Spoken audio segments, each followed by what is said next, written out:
Makes it better. Well, yeah. Right. John McDonough. Here. David Suzie. Here. Brian Shear. Here. Earl Franklin. Here. Joe West. Here. And response is passed. We have the minutes approval for the meeting of October 8th, 2025. I'll make a motion to approve those minutes. Second. I have a motion and a second. Any further discussion? If not, all in favor say aye. Aye. Opposed? Claim register approval for month of October 2025. I'll make a motion to approve the claims register. Second. I have a first and a second. Any further discussion? If not, all in favor say aye. Aye. Opposed? Ayes have it. Unfinished business, none. New business, Strawberry Valley Trail Phase 3 bid award.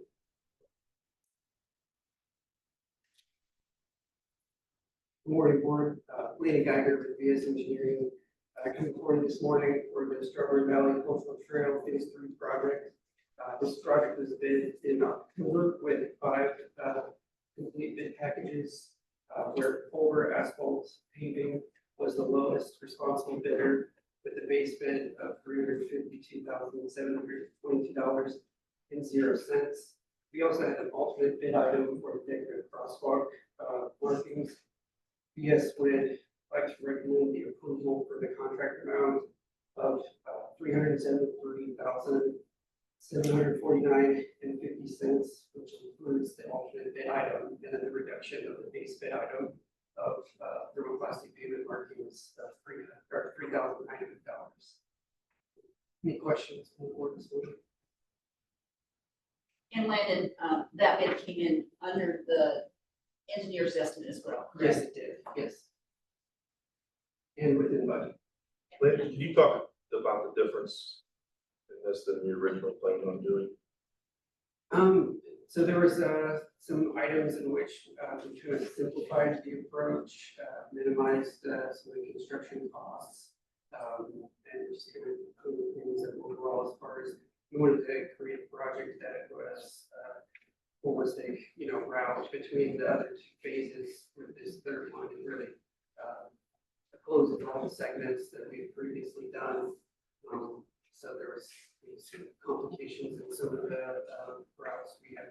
So we're able to utilize existing pavement, existing crosswalks, things like that, and then revamp in the 2 locations. So to simplify the approach, which obviously reduced our construction costs and cost of the budget. Thank you. Any other questions? And those were all the things that we had met about in the pre-bid meetings, right? All good. And the construction schedule is for 26, based on the 26, so start with basketball plays, most likely in the spring. And then so they have until basically the place close in 26, excluding the festival. We made sure that was time frame restricted from the contracts. We didn't have overlap with construction activities and the festivities that we kind of experienced from this last project. Landon, you're talking about this thermoplastic. Is that what's on, I guess, page 4 of the design? Is that like those plastic, kind of like we see out here in front of, or what's that in reference to? The decorative or the base bid? I guess both. Okay. So the decorative crosswalk one, it's like an inlaid thermoplastic, and then the logos will be a surface applied. So it's kind of, it'll be interesting. I haven't actually seen it done, where they inlay the transverse markings into the actual pavement. They say it extends the actual life of the pavement markings themselves. The logos, will be surface applied, so it's just because they're a bit more intricate in the design that so that they may have a little less lifespan than that's inlaid into the pavement. But I think it's something that will be a real visual representation of the trail route, as well as the signage, that'll be with sides, and this will actually be the trail itself. And that was where there, from a previous meeting, where there was like a big discrepancy, right, where we would use that surface applied, it was a huge savings, correct, to do that? Yeah. So that it could be replaced or anything down the line. Yeah, and there was also the sidewalk markers too, the concrete ones that we looked at when we were using brass and one which was inlaid and, a lot more work. They had to remove a whole concrete panel sidewalk and then install. So again, that was another approach, which I appreciate you bringing that up. As far as something that we reevaluated as been in this project scope, so it's gonna be a great finished product for the city. We're kind of burning this trail, like I said, it's a culmination and bring it all together. Awesome. Yeah. Thank you. Any further discussion? Now we'll entertain a motion. So moved. We have a motion I'll second. and a second. Any further discussion? If not, all in favor, say aye. Aye. Opposed? Okay. Revised facade grant for the program.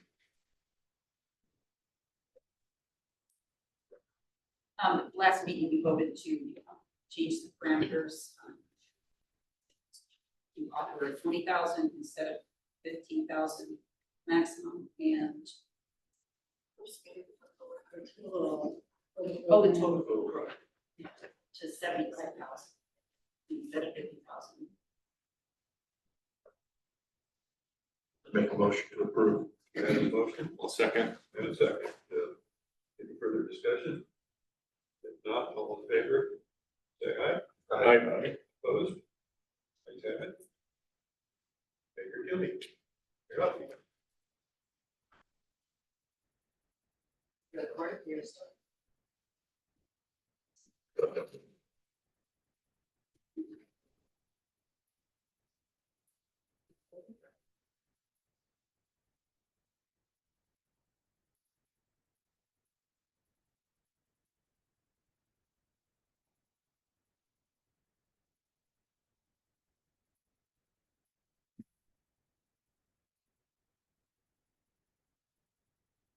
This is just. Good. Top of this just talks about some of the outstanding bonds from the area. At the bottom talks about the history of the area and when the area is expired. Go to page 2. This here is the estimate for the Warren area. Used to just be the current year, the next year, but with SEA Warren, all the changes from that, we now go out to 2031, show the full effect of different deductions that are added to 2% and 1% properties. If you look under estimated post SDA 1 deductions net assessed value, that is the net assessed value that your TIF is calculated off of. In the original area, there really were no impacts from SDA 1. There were just a few abatements that were added this year that were not in last year's report. That is why there's a drop in slight drop in net increment from 25 to 26, but then as the abatements roll off, the increment goes up. In the 2013 expansion area, that is where you can see the property standard supplemental deductions that came about as of SDA 1. So you notice here the NAV drops about almost $4 million from 26 to 2031. And what that means on an increment level is you're losing a little over $65,000 in increment by 2031. So yeah, while there was growth in the NAV from 25 to 26, most of that growth would be stopped or taken off by deductions. Do you guys have any questions with that SCA 1, but I think high level? Is it primarily because of this is for personal property tax, or is it because of the actual property, real property? Most of them it's like apartments or farmland or homes that are in there get additional deductions, dropping the net assessed value. Yeah, for the first time ever apartment, 2% properties have a new deduction, which is similar to an abatement. It's truly a reduction of the assessed value. So like apartment, senior living facilities, rental homes, all of those get this brand new deduction up to about 34% by 2031. big hit to a lot of communities. Does the personal property, we take a hit from that though as well? You as the city will, It won't affect. yes. If there's personal property within TIF areas, then it is not, it will stay at the 30% Other floor. than Carlos. Yeah, Carlos would stay at the 30% floor, anything else could drop below. Go to page 3. Page 3 goes through the expansion areas from 2003, 2011, and 2012. 2012 expansion area, the WTL properties is kind of like a pancake tip. It's split between Henneco and Warren. It is not capturing anything right now Into the warrant. in the Warren side.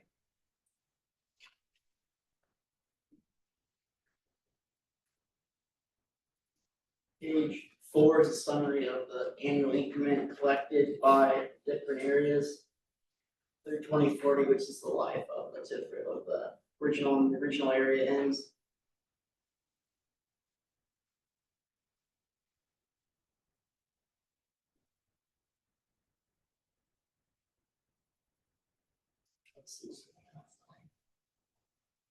This is the first amortization of bonds payable from Warren TIF, the 2015 bonds. It's about 1.79 million, or actually 1.745 million since you've made the August payment already.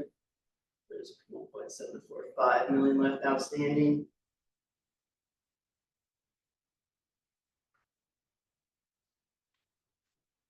Here are the 2020 lease rental bonds on page 6. These are paid from 50% Warren TIF and 50% Guardian TIF right now. There is just over 6 million outstanding after you made the fall payment.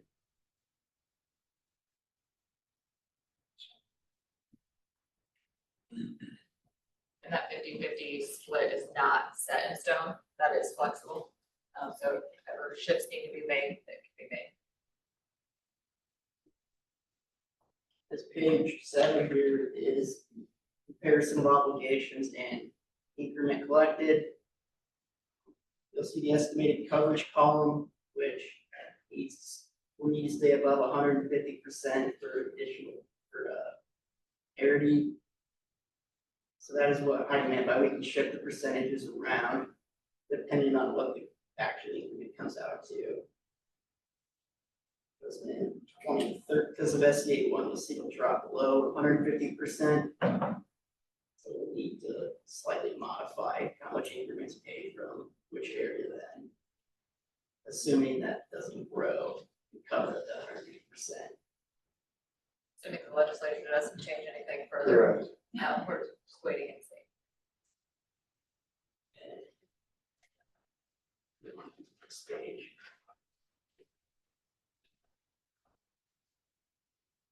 This is an estimated cash flow page that shows your guys' estimated tax increment, your debt service, and then what the current allocation account balance in the projects, what your cash flow will look, is estimated to look like throughout the next 4 years.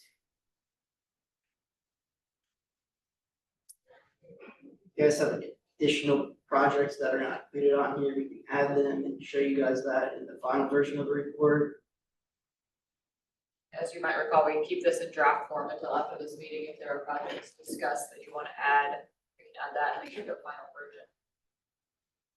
We may be bringing a request from no early learning for some additional funding for construction. Originally, the commission had committed 200,000 when we were going to build the building. We did give them 50,000 to offset some of the costs to further construction at the elementary school. However, that's going to need to be moved because of restructuring of the schools. So there's the potential to ask for another 150,000 for that. Other than the computers, was there anything else at the school? I think we did get the final from Tom Skimmerhorn on the weight room, so we just paid the last payment on that. I don't think it came exactly to what the original ask was, but just under maybe a little bit. Yes, I wanted, this was on my list to thank you for that. In comments Tom is working on signage in there to thank the RDC for the donation of that equipment. And at any time that any of you want to see that, just contact me or Joe, and we'll be happy to take you through that space. Amazing. Tom did say he had planned an open house for us. Okay. Or he was going to plan an Great. open house. Excellent. Yep, so that's perfect. The only, and I had global early learning on my list of things to inquire about, so I think we're in agreement there that would be helpful potentially for both of us. The only other area that I was going to bring up to this, and I don't know, sometimes I'm not sure on the rules or the expectations of what this can give towards, but our partnership with the city for school resource officers has been amazing, and we would like to maintain that as much as we can. We had typically or traditionally paid for those with school safety grant, our portion of that MOU, that understanding. That safety grant keeps going down, and they're just continuing to cut away at that. And so it's one of those things that we've agreed to, we think is necessary. I didn't know if there was a way to work in either from the city's portion or from the school's portion, a piece of that. It wouldn't be a whole lot, we still do get a grant. I don't remember what we got this year. I think our bill is a little bit over 100,000. We maybe get 80 from the state. So could we have a conversation about the difference in that moving forward so that we can keep 2 officers? One suggestion I had that was pretty quickly shot down was maybe we go down to 1 officer. I learned from my safety people that was a bad idea, and it would look bad if something did happen and we had compromised in that area. So that was the only other thing I had on my list was to consider. And again, I may be stepping out of turn, but I think it would benefit the city. I think it would benefit the school and the community to maintain that program at its current level. And we're just finding that the support that we used to get from the state that covered our portion is about $20,000 to $25,000 short each year. So that was going to be something I would just put on the table. And Heidi, they pay 50% of first class officers pay in. Okay, yeah, so on the TIF side of things, TIF really can't be used for operations. But what I would say is to think a little bit bigger, like is there a one-time project or, I don't know, something that if the RDC was willing to chip in more for that type of project in a way, like, is there a capital project that they could assist with or computers or some economic development related, something that's not operational in viewpoint, that you could use the money for that versus this, but it would alleviate this fund to use it for the SRO? Similar to this $50,000 grant that we have scheduled out for the computers, 28 for the computers is kind of what she's saying. So if you can just rearrange your Offset, money. yeah. So maybe if that could be increased, moving forward to, let's say 75, then we could, those funds that would free up funds that we're not spending on our funds, that we're not spending on computers, that we can spend on salary benefits for those SROs. That would be internal for you, but that would Yeah, Be so a it's way not to- being used for operations, but it's technically a legal question, but. Okay. That was my list and my thank yous. Just to cover, the SROs are great. Oh. We'd like to have 3 more, but we also understand the fact is they're great. the only other thing I would mention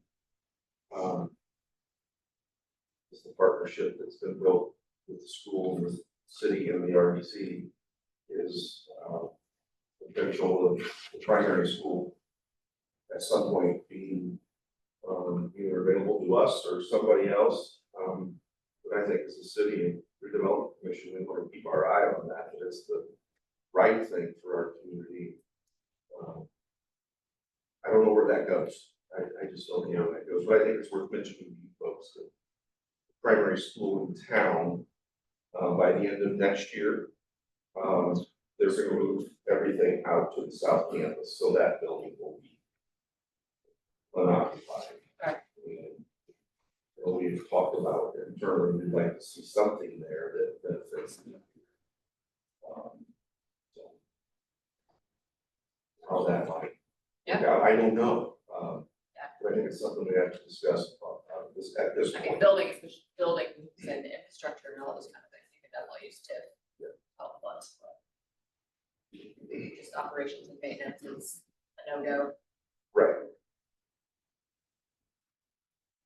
And I'd just like to say it's great to have a partnership with the city. It's been a long time. Sure makes things a lot better, that's for sure. It's just great to have a good partnership. City is one. I agree. Shared clinic is another example of that. Yes. If we ever get that rolling, which we are on the way, I think that's just another beautiful thing that has been years in the making, and I'm glad to see it finally coming to fruition.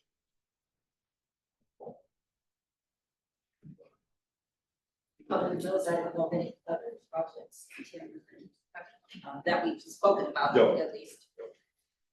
I tried to remember. Is that the other thing? The never moving, changing document, nothing's written in stone, just so you know. Page 9 is the historic tax increment collections. In 20, you see we have a spring collection, which is a little more than half of what we estimated for 2025. It just means that somebody paid all their taxes at once instead of paying twice a year. So. Page 10 has the account balances on them. The reason for such a large balance in the debt service for reserve fund is because it's required with those bonds legally to have that funding at max, debt service, I think it is. So. Footnote 2 just mentions why that is. Page 11.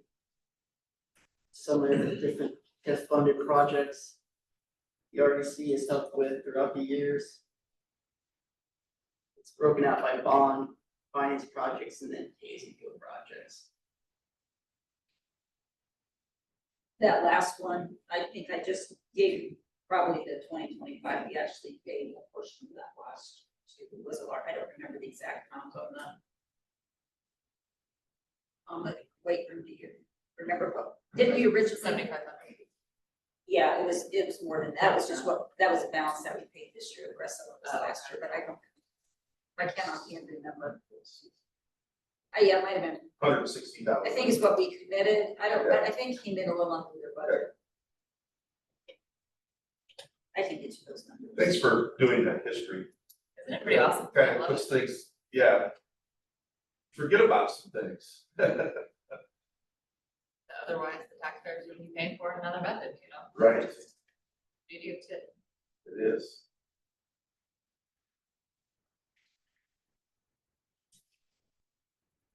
The next area is the Tenneco allocation area.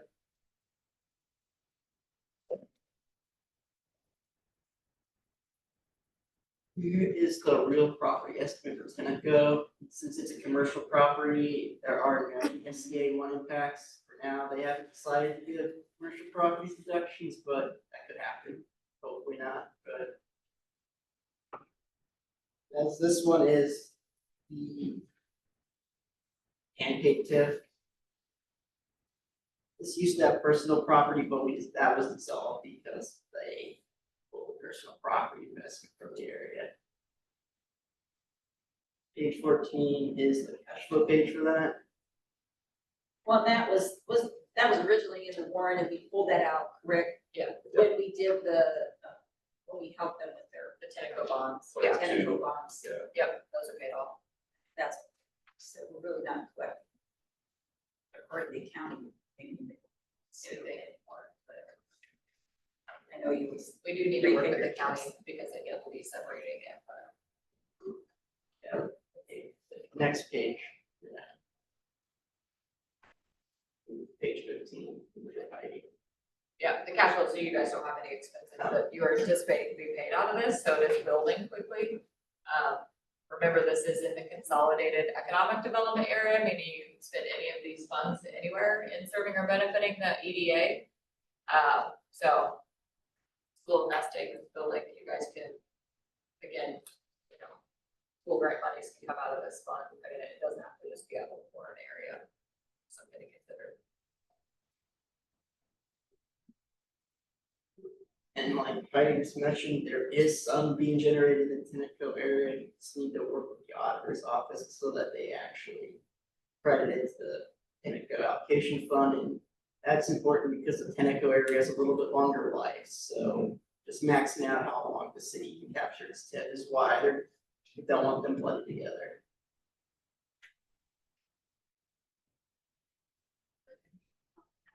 In page 16, see just the account balances for the Tenneco fund.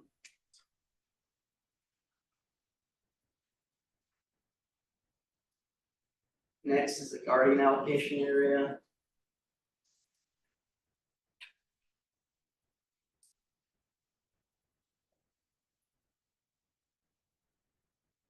Guardian is commercial, so there are no impacts on it from SDA 1. You see that it grew a little bit from 25 to 26. From 200,000 to about 207,000. Again, this is assuming that the tax rate stays constant. Your tax rate did drop though, going 24 to 25, you were at like 2.7. And now you're at the 2.6 range, so when your tax rate drops, your TIF drops, though your AP was going up, so it kind of washed some of that out, so. You know, related to the GO bonds, it is very important to maintain your tax rate as much as you can, just for the TIF purposes. So.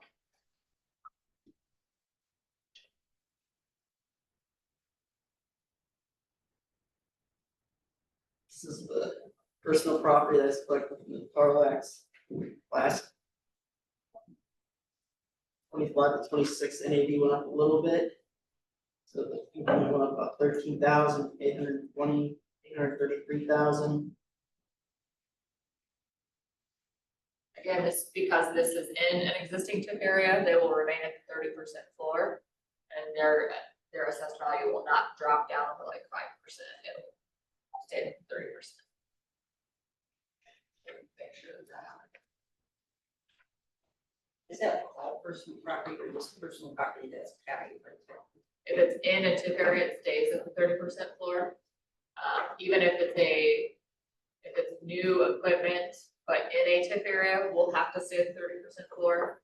So if it's outside of a TIF area, then it can depreciate down lower than 30%. It'll be fun to track. Page 20 is just the combined tax increment that expect to be collected in the next several years.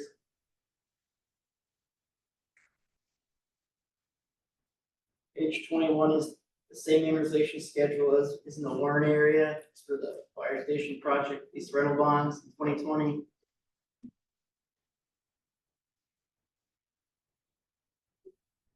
And page 22, shows the estimated tax increment plus the outstanding obligations. And you can see here there is significant coverage for the bonds. So if we need to move any percentage from Warren to here, there's plenty of coverage to do so. And also, there's the TIF credit fund, comes out of the guardian allocation area, it's 400,000 annually. The bonds that helps pay for the 2014 sewer bonds will mature in 2035. And just to point out too, that's another good thing that TIF has done. When those bonds were done, it actually helped so that we did not have to increase the sewer rates, I think 100% to our city residents. So the TIF that's collected from there help pay down those bonds so that we can maintain a lower level of sewer rates for our residents.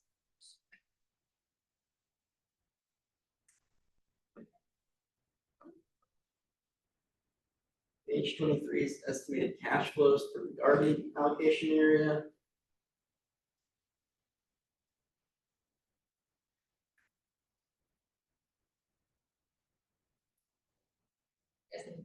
Projects.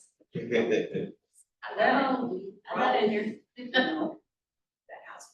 Ever. Yeah. Lose. Sure. House like a little.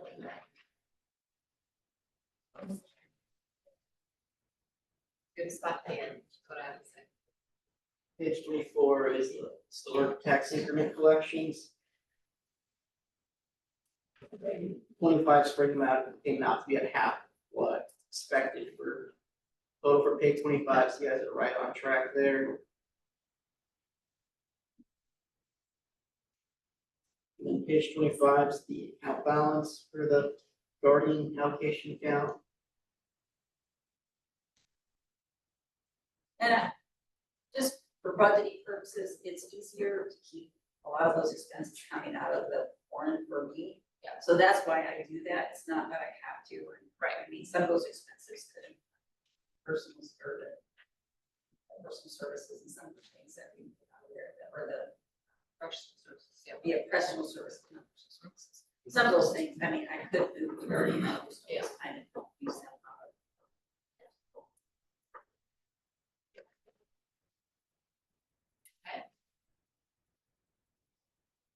Page 26, this goes into the background of the Forest River allocation area. There are no bonds payable from this. The life is not started on this, so this doesn't have an expiration date yet. And it is eligible to capture depreciable personal property in that area.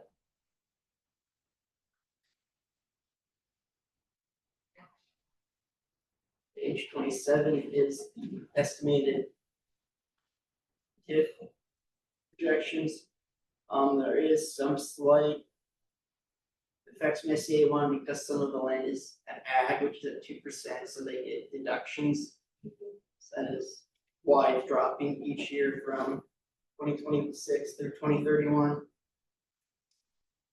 Brian, did you say there's some potential possibly in the near future? Yeah, they were here 3 weeks ago, probably.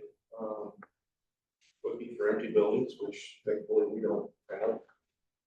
And, so they're gonna have to do something, so a building, the first building out there could be soon. So, they're looking to move stuff out of Goshen, and they love being here, so. Potentially the first building could be built out there by the end of next year, maybe, so. And they do would they still be like those lower price models, and that's why this plant is still doing so well, because they sell that lower price? I'm not sure what they want to move here from Goshen, but, I'm not sure. Trailer at one point. Our fingers crossed. That's great.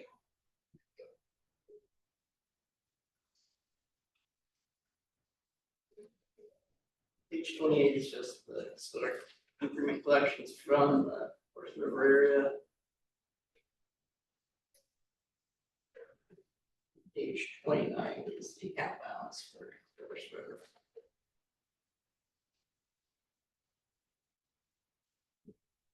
It's so good at this point. I know, it's very new, so Yes. very new, very new.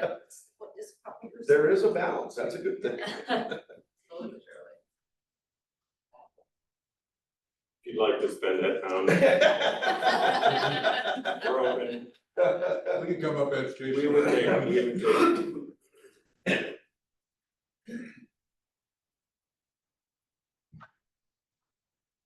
Thank you. We put that like that on.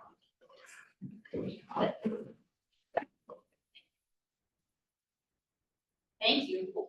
Yeah, any questions? Yes. Good discussion. I know a lot of these figures are based on what's happening today with SB one and that kind of thing. These are a good feeling as they continue to decide to go. That you see yet? So AIM, just this last week and this week have been hosting around the state intentional meetings with mayors and legislators of their different regions so that mayors can voice their thoughts. We can hear from legislators what they're seeing, saying. Some of them are willing to admit that they had to make a decision very quickly on SEA one with very little information, which is good to hear them actually admit that, some of them. I would say on the property tax side of things, I don't envision that there will be very many changes, unfortunately. I think, especially for schools. And on the lit side of things, if there will be some changes, I'm not sure exactly what those are gonna look like. It's very much involved with giving them a high priority list of things, and then like, here's the top things we want changed. And then here's the next group of things that need to be changed. And so, just continuing to educate as much as we can. I'm really glad that AIM is hosting these meetings all over the state. I assume the counties are probably doing something similar. Just so the legislators can hear from all the mayors like in their region. I did see Matt Grillen did an op-ed in the Easter, yesterday or the day before. Yesterday, yeah. It's well done. Yeah, but very, very good article. Good. So yeah, we've kind of behind the scenes been supplying all of the data and details as much as we can, and so that they're equipped and that they talk to the legislators. So it is bigger and more impactful than circuit breaker tax work, which I thought at that time in my career that it was like the craziest thing ever. This beats it by far. I mean, it's very large impacts throughout the whole state. So they essentially want to switch, like flip the property tax to income tax, which is just surprising in a Republican state. Andy's from the library. What do you see any potential breaks for libraries in any of this discussion? Because they're getting really hard from the lit. I mean, they're going to have to basically petition the county. Well, schools do. Schools Yes, schools schools, don't get any portion. Libraries will get very, very, very little. Yeah, I hope your guys' associations are just being very loud. Your state associations, which are Pretty great, it's, Good. TAP is working for us. good. Yeah. I know one of the changes they're talking about is trying to at least get it, because the way they have it wrote, every year we have to go into. Annual appropriation is absolutely exhausting. Yeah. Doing planning with that. Yeah. We're looking at possibly changing it to 4, which would be a slight relief, but still, we've got long-term planning isn't great. But we'll see what the spring brings, if maybe they can change up things. It might be a little bit of relief, but Yeah. they're trying. Again, this is Heidi's opinion only, not one of Baker Tilly or anything else, but, the talking point from the legislators are, we're gonna save the taxpayer so much money. Well, that, in their minds, is on the property tax side of things, which I'm like, let me run numbers for you on your house and I'll show you that's not the case. Yeah. In most cases, but the thing is that it's not being talked about is if you increase the lit like we're going to, because we have to operate, it's going to be a bigger impact on several, or quite a few people. Like more than the property tax decreases will be. Sure. So those things that are just, it's not being said, which just means that they're not being given that talking point. So. We see that, trying to educate as much as we can. But yeah, the annual appropriation has to be the very first thing that goes, because with that, you cannot even issue bonds. If you do issue bonds, the interest rate's gonna be much more expensive because the rating you're gonna get is gonna be worse. They just don't rate well, they don't sell well. And for Indiana, income tax has been equally as secure for the most part as property tax. And so because of now the uncertainties of property tax, like we need at least one revenue source that is reliable out to the market. And with the annual appropriation, we just can't even pledge lit to bond anymore. So. Yeah. That's a little Heidi commentary for you this morning. I'll get on my soapbox if you want me to. Go ahead. So, yeah, we're trying to, I mean, we're being loud, legislators don't really love it, but, yeah, they need to know the facts. They do. Well, we appreciate that you are, in addition to AIM and all the other lobbyists for all the other organizations. I just don't understand, right, how they think just tighten the belt. Right. Well, some of us have pretty tight belts already. Right. They're done. Yeah. Okay. Well, if there's nothing else to be brought in front of the board, I will entertain a motion to adjourn. So moved. Second. First, second, discussion. If not, all in favor, say aye. Aye. Opposed? Carried.